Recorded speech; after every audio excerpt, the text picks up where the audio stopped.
이 시간 한 번 더 앞뒤 좌우분들과 메리 크리스마스라고 인사하도록 하겠습니다. 메리 크리스마스. 사실 이 메리 크리스마스는 단순한 성탄절 인사가 아닙니다. 사실 우리는 매일, 매주일 메리 크리스마스라고 인사를 해야 합니다. 여러분들이 아시는 대로 이 크리스마스라는 이 단어는 라틴어에서 왔죠. 이 크리스마스라는 이 말은 예수님을 예배합시다라는 그런 의미가 있습니다. 그리고 더 나아가서는 예수님을 예배하고 세상으로 나갑시다라는 의미가 있습니다. 그리고 더 나아가서는 예수님을 예배하고 세상으로 나가서 복음을 전파합시다라는 그런 의미가 있습니다.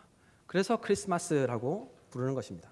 그런데 메리 크리스마스라고 하는 이유는 즐거운 마음으로 예수님께 예배드리고 세상으로 나가서 복음을 전합시다라고 이렇게 그런 의미가 있는 것이죠. 따라서 어떻게 보면 예수 그리스도를 안 믿는 사람들이 성탄절날 메리 크리스마스라고 인사하는 것은 어떻게 보면 좀 어색한 인사입니다. 그 뜻을 제대로 알지 못하고 인사하는 것이죠.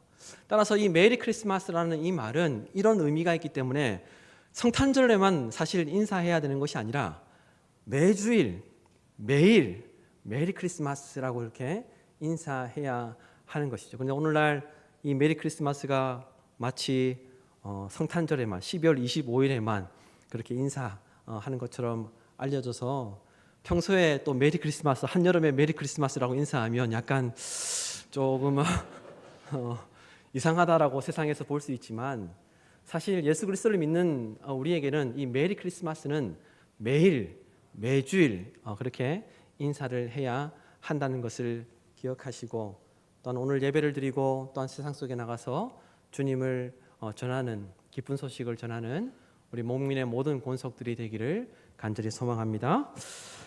오늘은 예수님의 탄생을 축하하며 예수님께서 이 땅에 오신 이유를 마음에 깊이 새기는 성탄절입니다.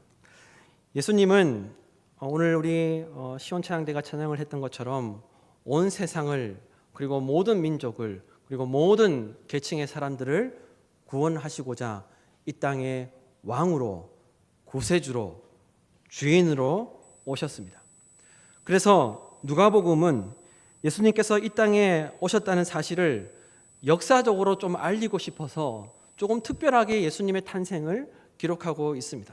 이것이 기독교인들만의 기쁨의 날이 아니라 역사적인 사실이라는 것을 온 세계에 전하기 위해서 다른 복음서들과 조금 달리 독특하게 예수님의 탄생을 알리고 있다는 것입니다. 무엇을 나타내고 있습니까? 예수님께서 태어나셨던 당시에 황제가 누구였는지, 총독이 누구였는지에 대한 정보를 자세하게 기록하고 있다는 겁니다. 다른 복음서에서는 이런 기록이 없는데 누가복음만 이렇게 기록하고 있다는 것이죠. 여러분 1절에서 2절 말씀을 다시 한번 더 보십시오. 이렇게 기록하고 있습니다. 그때 가이사 아구스도가 영을 내려 천하로 다 호적하라 하였으니 이 호적은 구레뇨가 수리아 총독이 되었을 때 처음 한 것이라. 황제가 누구인지를 기록하고 있고 당시 그 유대 땅의 총독이 누구였는지를 또한 기록하고 있습니다.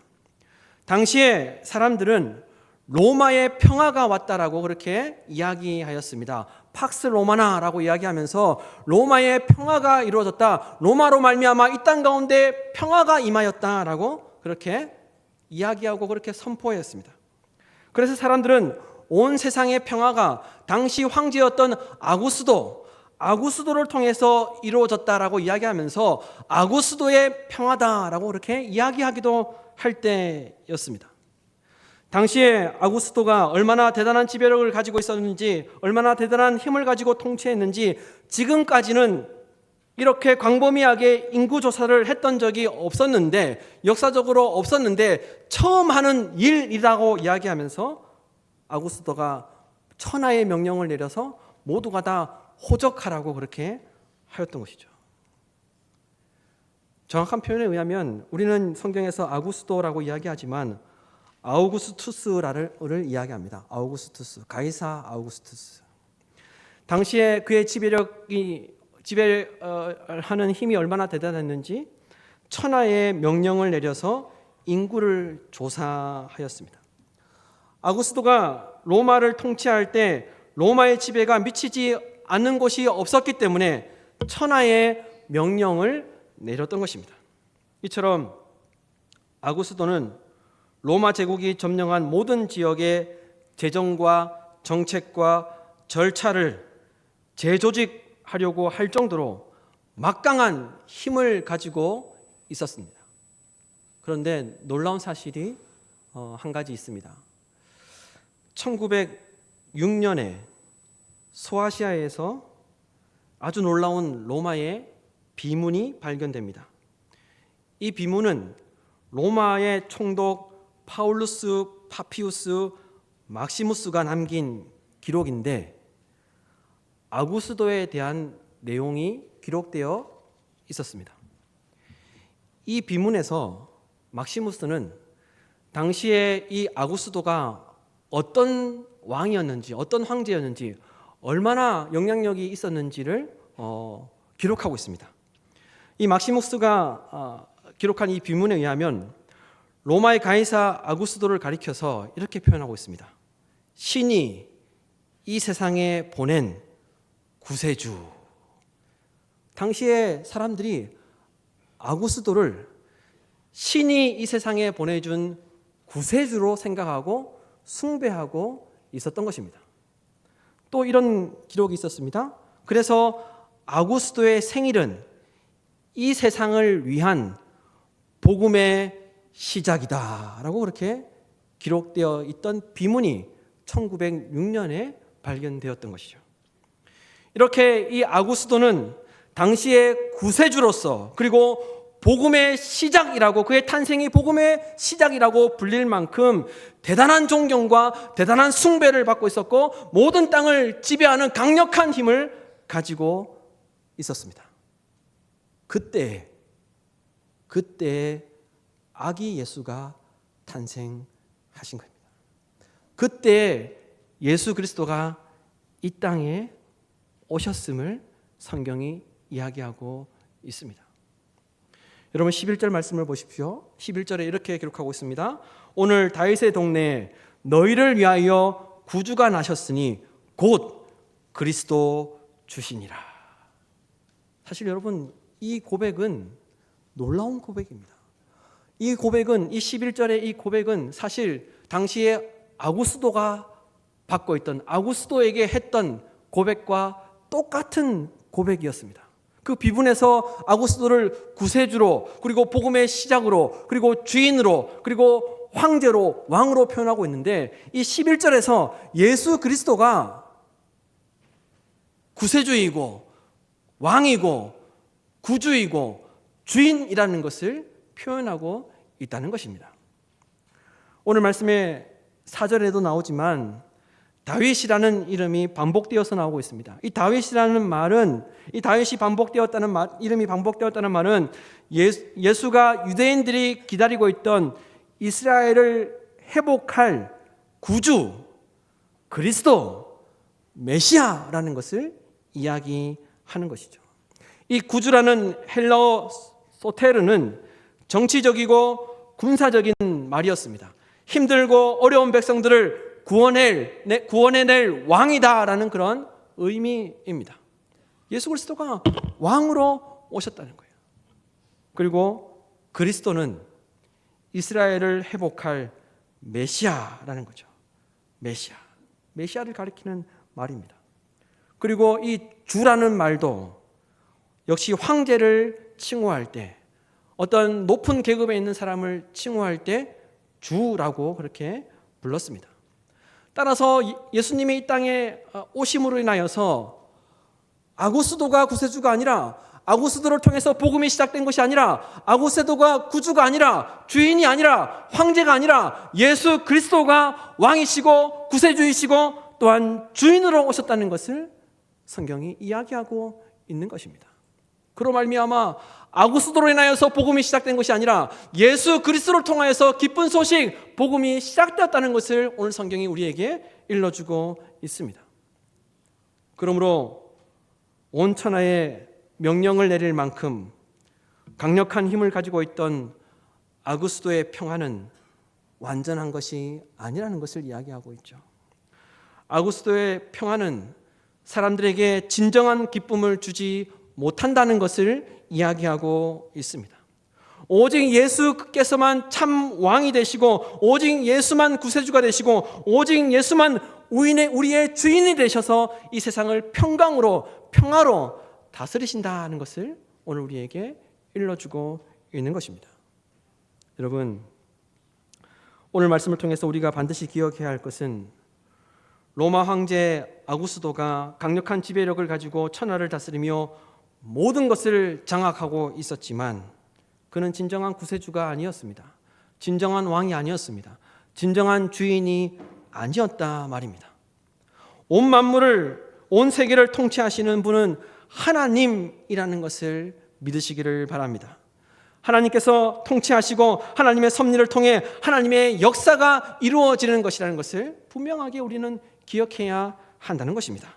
세상의 모든 것을 주관하시는 분은 오직 하나님 한 분이신 줄로 믿습니다. 그 사명을 감당하기 위해서 예수 그리스도께서 이 땅에 오셨던 것입니다. 오늘 말씀에 보면 아구스도의 명령으로 인해 요셉과 마리아가 호적하러 베들레헴에 왔을 때 예수님은 따뜻한 분위기에서 사람들에게 축하와 환대를 받지 못하셨습니다. 여러분 5절에서 7절 말씀을 보십시오. 5절에서 7절 말씀에 이렇게 기록하고 있습니다. 그 약혼한 마리아와 함께 호적하러 올라가니 마리아가 이미 잉태하였더라. 거기에 있을 때 그때 해산할 날이 차서 첫 아들을 낳아 강보로 싸서 구유에 누였으니 이는 여관에 있을 곳이 없음이로라. 베들레헴에 도착하자마자 예수님이 탄생했던 것이 아니라 시간이 어느 정도 흐른 후에 예수님께서 탄생하셨다는 것을 우리가 오늘 말씀을 통해서 확인할 수 있습니다. 요셉과 마리아는 임신 중에도 불구하고 아기를 낳을 곳을 찾지 못했습니다. 그래서 예수님이 처음 누우셨던 침대는 동물들에게 밥을 주었던 구유였던 것이죠. 구유였습니다. 7절에 여러분 여관에 있을 데가 없었다라고 이렇게 말하고 있는데 여기서 말하는 여관은 돈을 주고 빌리는 곳이 아니었습니다. 우리가 많이 오해하고 있는데 여기서 말하는 이 여관은 돈을 빌려서 얻을 수 있는 그런 방을 말하는 것이 아닙니다. 선한 사마리아인의 비유에 보면 주막이라는 곳이 나오는데 다른 헬라어가 사용되었습니다. 사마리아 여인의 비유에서 나오는 그 주막은 돈을 줘서 빌릴 수 있는 방이었지만 이 오늘 성경 우리가 누가복음에 읽고 있는 이 여관은 당시에 돈을 주고 빌리는 그런 곳이 아니라 평범한 가정집에 손님에게 내어주는 방을 이야기하는 것이었습니다. 당시 유대인들은 손님이나 여행자를 대접하기 위해서 그들을 알고 모르고를 떠나서 그들이 자기 집으로 오면 방을 내어줘야 했는데 그런 방을 이야기하는 것입니다. 따라서 요셉과 마리아가 베들레헴에 왔을 때 집집마다 손님에게 내어주는 방이 가득 찼다는 것을 이야기하고 있고 그래서 예수님께서 환대받지 못하고 어렵게 장소를 찾았다는 것을 이야기하고 있는 것입니다. 당시에 팔레스타인 그 지역에 있던 집은 이렇게 생겼습니다. 사진을 보십시오. 지금 사방이 벽으로 막혀 있는데 지금 뚫려 있는 것은 이해를 돕기 위해서 설명을 하기 위해서 이렇게 집 내부 구조가 보이도록 했는데 기본적으로 이 팔레스타인 이스라엘 가옥들은 2층으로 되어 있었습니다. 그리고 주인은 대부분 다 2층에서 생활했습니다. 그리고 여행자나 손님이 오면 그 주방이라고 쓰여 있는 저기 빨간 원이 되어 있는 그 옆에 있는 장소를 내어 주었습니다. 그런데 이 손님에게 내어주는 이 방은 손님이 없을 때에는 도둑에게서 가축을 지키기 위해서 때로는 그곳에 가축을 넣어두기도 했고, 그리고 또한 추운 겨울이 되면 또한 가축을 보호하기 위해서 그곳에 가축을 두기도 했습니다. 그래서 항상 손님이 없는 경우에는 구유가 있었고 이렇게 가축을 키울 수 있는 그런 시설이었던 것이죠. 그래서 어떤 집들은, 지금은 저기 나오는 집은 지붕이 있지만 어떤 집들은 지붕이 없는 경우도 있습니다. 그래서 오늘 우리가 누가복음 보고 있는 이 성경이 말하고 있는 이 여관이라는 이 말은 지붕이 없는 집을 의미하기도 합니다. 이런 의미에서 그렇습니다. 이처럼 예수님은 저렇게 1층 주방에 있는, 때로는 가축이 거하는 곳, 가축을 보호하고 지키기 위해서 사용했던 그 장소, 손님이 오면 손님들에게 내어줬던 그 장소에서 환영받지 못하고 그 장소도 어렵게 구할 정도로 환영받지 못했다, 대접받지 못했다는 것을 이야기하는 것이죠. 예, 됐습니다. 예수님은 구약에 약속된 평화의 왕으로 자기 백성들에게 오셨지만 자신을 위해서 방 한 칸 마련할 권세도 없는 모습으로 이 땅에 오셨다는 겁니다. 그러나 분명한 것은 구세주로, 왕으로, 주인으로 이 땅에 오셨다는 것이죠. 이와 같이 예수님은 평화와 구원을 베푸시기 위해서 하늘의 가장 높은 곳에서 땅의 가장 낮은 곳으로 오셨던 것입니다. 영광을 받기 위함이 아니라, 대접받기 위함이 아니라, 평화를 주시기 위해서, 백성들을 구원하시기 위해서 가장 낮은 모습으로, 가장 낮은 곳에 대접받지 못한 모습으로 이 땅에 오셨던 것이죠. 여러분 14절 말씀을 보십시오. 이렇게 기록하고 있습니다. 지극히 높은 곳에서는 하나님께 영광이요, 땅에서는 하나님이 기뻐하시는 사람 중에 평화로다. 예수님은 낮고 낮은 곳에 평화를 주시기 위해서, 평안을 주시기 위해서 이 땅에 오셨습니다. 그래서 요한복음 14장 27절 말씀에 보면 이렇게 말씀하고 있죠.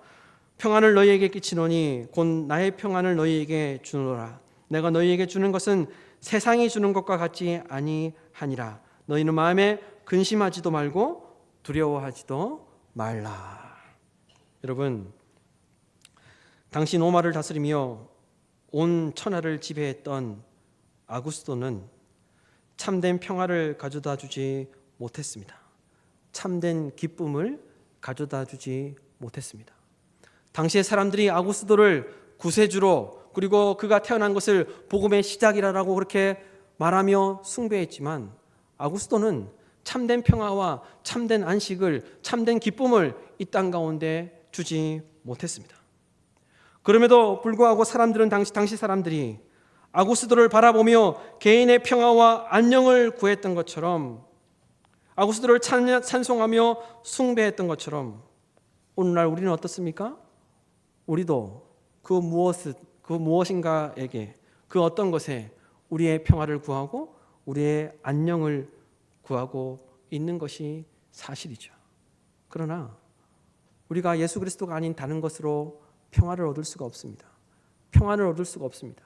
기쁨과 즐거움을 얻을 수 없습니다. 더더욱이 구원을 받을 수 없다는 것입니다. 여러분, 평안은 오직 하나님께로부터 오는 줄로 믿습니다. 주님이 주시는 평안은 세상이 주는 것과 다릅니다. 따라서 예수님의 탄생을 축하하는 여러분, 오늘 말씀하신 것처럼 근심하지 말고 두려워하지 마십시오. 이 땅 가운데 살아갈 때 예수님께서 나를 위해서 이 땅에 오셨다는 사실을 기억하며 두려워하지 말고 근심하지 말고 담대하게 살아가는 저와 여러분이 되기를 간절히 소망합니다. 주님께서 모든 상황 속에서 저와 여러분을 구원하실 것입니다. 저와 여러분에게 하나님께서 기쁨과 즐거움을 주실 줄로 믿습니다. 뿐만 아니라 하나님은 우리 인간의 근본적인 문제인 죄와 사망으로부터 해방시켜 주실 줄로 믿습니다. 이것을 위해서 예수님은 당시에 사회적으로 가장 소외되고 비천한 사람들에게 예수님의 탄생 소식이 가장 먼저 전해지도록 하셨습니다. 예수님의 탄생이 진정한 복음의 시작이라는 것을 가장 비천한 자들에게 전해 주셨던 것이죠. 일평생 평화와 기쁨을 누리지 못한 목자들에게 복음이 시작되었다고 기쁜 소식이 가장 먼저 그들에게 전해졌습니다. 여러분 8절에서 10절 말씀을 보십시오. 이렇게 기록하고 있습니다. 그 지역의 목자들이 밤에 밖에서 자기 양떼를 지키더니 주의 사자가 곁에 서고 주의 영광이 그들을 두루 비추매 크게 무서워하는지라. 천사가 이르되 무서워하지 말라. 보라, 내가 온 백성에게 미칠 큰 기쁨의 좋은 소식을 너희에게 전하노라. 당시 많은 사람들이 아구스도의 탄생을 복음의 시작이라고 이야기하고 다녔지만, 그런 줄 알고 믿었지만, 그런 줄 알고 숭배했지만, 그것이 아니라 예수 그리스도의 탄생이 가장 큰 기쁨의 좋은 소식이라는 것을 천사들은 당시에 가장 비천했던 목자들에게 먼저 복음의 소식을 전해 주었던 것입니다. 다윗도 목자였지만 당시 목자는 멸시와 천대를 받는 직업이었습니다. 목자들은 사나운 맹수들로부터 양들을 지키기 위해서 밤에도 깨어 있어야 했고, 양들이 잠들었을 때에도 잠들지 못하고 흩어지지 않도록 그들을 지켜야만 했습니다. 그래서 당시 사람들은 세리와 같이, 창기와 같이 목자들을 하찮게 취급하였습니다. 하지만 비천한 목자들에게 하나님의 천사와 함께 하나님의 영광이 비추게 됩니다. 비천한 목자들에게 예수 그리스도께서 탄생하셨다는 가장 큰 기쁨의 좋은 소식이 가장 먼저 전해지게 되었습니다. 목자들에게 그리하여 하늘의 영광을 주시고자 예수님께서 먼저 그와 같은 가장 기쁜 소식을 전해 주셨던 것이죠. 여러분, 하나님의 영광이 목자들을 두루 비칠 때 목자들에게 어떤 변화가 일어났습니까? 그들의 신분이 바뀌었습니까? 하나님의 영광이 나타난 후에 목자들이 부자가 되었습니까? 그렇지 않습니다. 그러나 목자들은 천사들을 만난 후에 가장 먼저 예수님을 찾아가서 예수님을 구세주로, 왕으로, 주인으로 섬겼습니다. 여러분, 이 땅에 그 어떤 것도 우리에게 참된 구세주가 되지 못합니다. 참된 왕이 되지 않습니다. 참된 주인이 될 수 없습니다. 이 땅의 그 어떤 존재도 당시 아구스도 희망과 소망이 되지 못했습니다. 오직 예수 그리스도만이 회복시켜 주실 줄로 믿습니다. 오직 예수 그리스도만이 우리의 구원자가 되시는 줄로 믿습니다. 오직 예수 그리스도만이 나의 주인이 되시는 줄로 믿습니다. 오직 예수 그리스도만이 우리에게 기쁨과 즐거움을 회복시켜 주시는 왕이시고 구세주이시고 구주이신 줄로 믿습니다. 시몬 베드로가 이렇게 예수님께 대답했죠. 주는 그리스도시요 살아계신 하나님의 아들이시니이다. 오직 예수님만이 나의 주인이시고 나의 황제이시고 또한 예수님만이 나의 구원자이십니다 라고 고백하였던 것입니다. 사도행전 5장 31절 말씀에 이스라엘에게 회개함과 제사함을 주시려고 그를 오른손으로 높이사 임금과 구주로 삼으셨느니라 라고 말씀하고 있습니다. 예수 그리스도는 저와 여러분의 구세주로, 그리고 주인으로, 그리고 왕으로 이 땅에 오셨습니다. 예수 그리스도는 저와 여러분에게 평안과 평안을 주시기 위해서, 그리고 우리의 삶을 회복시켜 주시기 위해서 이 땅에 오셨습니다. 여러분, 우리는 매년마다 성탄절이 되면 예수님의 탄생을 축하하기 위해서 모입니다. 이렇게 하나님께 예배를 드립니다. 그런데 이 땅의 평화의 왕으로, 주인으로, 구원자로 오신 예수님을 그와 같이 모시고 살고 계십니까? 그리고 예수님을 모시고 사는 사람처럼 살고 있습니까? 예수 그리스도께서 진정으로 여러분들의 구원자가 되십니까? 예수 그리스도께서 진정으로 여러분들의 주인이 되십니까? 예수 그리스도께서 진정으로 여러분의 왕이 되고 계십니까? 예수님께서 이 땅에 오신 모습대로 예수님을 모시는 저와 여러분이 되기를 간절히 소망합니다. 왕으로, 주인으로, 구원자로 이 땅에 오신 예수님을 마음의 중심에 그리고 삶의 중심에 모셔서 평화가 회복되고 기쁨이 충만한 사람들이 다 되시기를 주님의 이름으로 축복합니다. 그리고 예수님을 모시는 사람으로 소외된 사람들, 비천한 사람들에게 기쁨이 되며 좋은 소식을 전하며 또한 예수님의 마음으로 이웃을 잘 섬길 수 있는 예수 그리스도의 사람들이 다 되시기를 주님의 이름으로 축원합니다. 또한 예수님의 탄생을 축하하며 나에게 찾아오신 예수님으로 말미암아 두려움을 이겨내시길 바랍니다. 그래요, 참된 평화와 참된 구원의 기쁨과 참된 복음의 능력으로 살아내는 성도들이 다 되시기를 주님의 이름으로 축원합니다.